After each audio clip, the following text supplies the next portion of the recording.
સત્યનો જય થાય સાહેબ. સત્ય આપણું ઊભું નથી રહેતું એનું કારણ એ છે, ઘણા એમ કે અમે તો આખી જિંદગી સાચું કર્યું તોય આવું જ, તોય આવી જ પરિસ્થિતિ. અને પછી કેટલાય તો સલાહ દેવા આવે, હવે સાચાનો જમાનો નથી, એકવાર મૂક બધું તારું અને અમે કરી એમ તુંય કરવા માંડ. પણ તમે શું કરો એને પૂછો, તમે શું કરો? તો કે કાંઈ ન કરી, 1 વર્ષ સુધી પાપ કરી, પાપ ભયાનક પાપ કરી, ખોટું કરી અને ઘર ભરી લઈ પૈસાથી. પછી પાપ લાગે તો શું કરું? પછી કાંઈ નહીં, અમે ગંગામાં જઈને ડૂબકી મારી આવી, બધું પાપ ધોવાઈ જાય. પણ તમને કહી દઉં, જો ગંગા ઈ પાપ ધોવા માટે નથી બેઠી મારા વાલા, કે તમારાથી અજાણતા જે પાપ થયા છે ને એ ગંગા ધોવા માટે બેઠી છે. પણ તમે જાણી જોણી અને પ્લાનિંગ થી પાપ કર્યા છે ને, ઈ તો યમના ધોકે ધોવાશે, ઈ ગંગા નહીં ધોવાઈ શકે મારા વાલા. સત્ય સત્યમ પરમ ધીમહિ, છેલ્લે સત્ય જીતશે. સત્યવ્રતો સત્યપરો ત્રિસત્યમ, સત્યસ્ય યોનિષુ નિહિતો ચ સત્યે, સત્યસ્ય સત્યમૃત સત્યનેત્રં, સત્યાત્મકં ત્વાં શરણો પ્રપન્ન. સત્ય સત્ય સત્ય સત્ય સત્ય સત્ય સત્ય કહી એવી સ્તુતિ કરે તો સત્ય. ભગવાન કેવા છે? આકૃતિ કેવી છે? સત્ય રૂપ છે. બીજું છે ચિદ એટલે જ્ઞાન. ભગવાનનું રૂપ કેવું છે? જ્ઞાનવાન છે ભગવાન.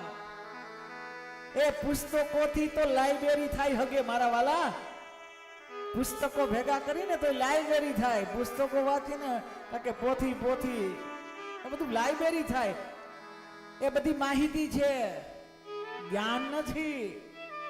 વાંચવું જોઈએ એમાં ના નહીં, પુસ્તકો રાખવા જોઈએ, હારા રાખવા જોઈએ, પણ એ બધું જ્ઞાન નથી. એ બધી માહિતી છે. જ્ઞાન કેને કહેવાય? કે કદાચ કાંઈ પણ ન હોય, એકાદો આવો જોડ ડુંગરી બાપુ જ આવા બેઠા છે, ગુરુ મહારાજ. અરે કેટલા કેટલા ગુરુ મહારાજ છે, આપણે લુવારમાં જ થઈ ગયા ને મુરદાસ.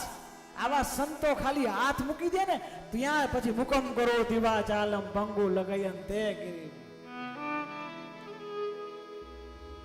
જ્ઞાન ભગવાન જ્ઞાન રૂપ છે અને સચ્ચિદાનંદ રૂપાયો. અને ત્રીજું રૂપ છે આનંદ. ભગવાન કેવા છે? આનંદ રૂપ છે. હા, આનંદ અને મજામાં જરાક ફેર છે. જે લોકો એમ કહેતા હોય ને વાત વાતમાં અમને આનંદ આવ્યો, અમને આનંદ આવ્યો, ઈ આનંદ નથી. ઘણા લોકો કહેતા હોય મજા અને આનંદમાં ફેર છે. સાહેબ સમજો વાતને, મજામાં અને આનંદમાં ફેર એટલો જ ફેર છે, બીજો કાંઈ નહીં. કે તમને કહી દઉં કે મજા છે ને એની પાછળ એની હગી બેન આવે આવે આવે ને આવે. સંસારમાંથી જે મળે મજા છે, અને મજા જ્યાં જ્યાં આવે ને ત્યાં એની બેન પાછી એને ફોલો કરીને આવે આવે આવે ને આવે. અને તમે બધા હસો છો એટલે તમને ખબર જ હશે કે મજાની હગી બેનનું નામ છે સજા. જ્યાં આમ નામ એકઈને સજા થતી જ નથી, ક્યાંક મજામાં હલવાણાની સજા થઈ હશે મારા વાલા. મજાની પાછળ આવે જ એની હગી બેન છે. લાડવા ઉલારવાની બહુ મજા આવે, પણ ડાયાબિટીસની સજા. ફરસાણ ખાવાની આવે મજા, પણ પછી બીપી હાઈ બ્લડ પ્રેશરની સજા. રોગે ભોગ ભયમ, ભોગે રોગ ભયમ. એક સાહિત્યકારની મને વાત યાદ આવે, ખૂબ સરસ વાત કરી કે જે ગામમાં તમે જોઈ લેજો, જે ગામમાં જેટલા અથવા જેટલી જે ગામમાં જેટલા સિનેમા ઘર વધારે ને, જેટલા સિનેમા ઘર ટોકીઝ વધારે ને, ઈ ગામમાં ચશ્મા વધારે. એમનો સમજાણું કાંઈ વાંધો નહીં. જેટલી હોટલો જે ગામમાં વધારે હશે ને ત્યાં એટલી જ હોસ્પિટલો વધારે હશે. જેટલી હોટલો હોય એની સામે જેટલી હોસ્પિટલ હોય. કનેક્ટિંગ બિઝનેસ છે. તો એ બધી મજા છે. તો કથામાં તમે આવશો તો મજા નહીં મળે, કારણ કે મજાની હગી બેન છે સજા એ નહીં મળે. કથામાં આવશો તો શું મળે? પૂર્ણ પરમાનંદ. આનંદ સિવાય આ કથામાં દુનિયામાં કઈ મળવાનું જ નથી.